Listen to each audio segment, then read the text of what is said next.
Have you ever had this moment? You're reading to a group of children. The room goes completely still. Their eyes grow wider. There's not a sound. They're hanging on your every word. And in that moment you think, wow, I've got this. This is why I do this job. But what's really happening in that silence?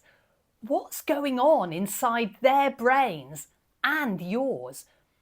Because it turns out there's some fascinating science going on behind what feels like a moment of magic. And once you know what it is, you'll never look at story time in the same way again. Neurologists have discovered something fascinating. When we listen to a story, our brains don't just hear the words, they experience what the characters are feeling. You'll recognise this if you've ever read a book or watched a film and suddenly you've found yourself crying. For me, it's Titanic every time. That moment when Rose is lying on the board in the middle of the Atlantic Ocean, her hands reaching out, Jack, Jack, and I'm gone. There are tears pouring down my face. Jack's shivering, she's holding on to him. My hands are clenching too, willing her not to let go. And then a part of me is even thinking, move over, Rose, surely he'll fit on the board with you. It's an emotional tsunami. But what's happening in my brain at that moment? Well, the temporal lobe, the part of my brain linked to emotions, lights up, and it's as if I'm Rose, frightened of losing someone I love. But it's not just my emotions.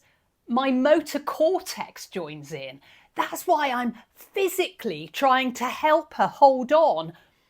And my neocortex, the thinking part of my brain, starts trying to come up with solutions. This is the power of story. Stories light up multiple areas of the brain at once. And it's as if what is happening to the character is actually happening to us. And this is exactly what's going on in your children's brains during those pin drop moments on the carpet. As Goldilocks tiptoes into the bear's house, the part of the brain linked to movement and caution lights up.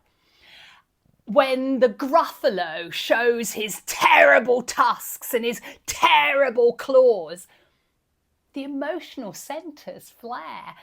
And as Jack runs from the giant, the motor cortex sparks as if the children are running too.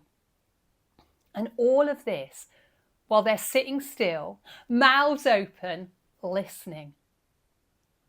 But here's the wildest part.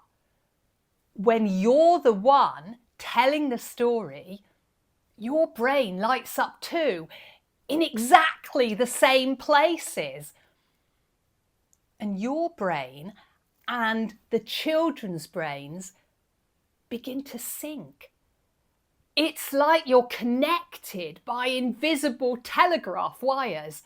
So when the giant chases Jack and you feel that surge of excitement, that's your brain living the story too. And just by reading it, it's happening in your brain. And just by listening, it's happening in the children's brains too. You're thinking together, you're feeling together, you're moving together, and it's happening inside your own heads. That's why the room goes quiet. That's why you feel so connected. Because you are. It's a shared neural connection. It's story doing what it has always done, and it is incredibly powerful. So if you've ever felt that spark and you want more ways to bring stories to life in your classroom, hit subscribe and join my story community using the link below.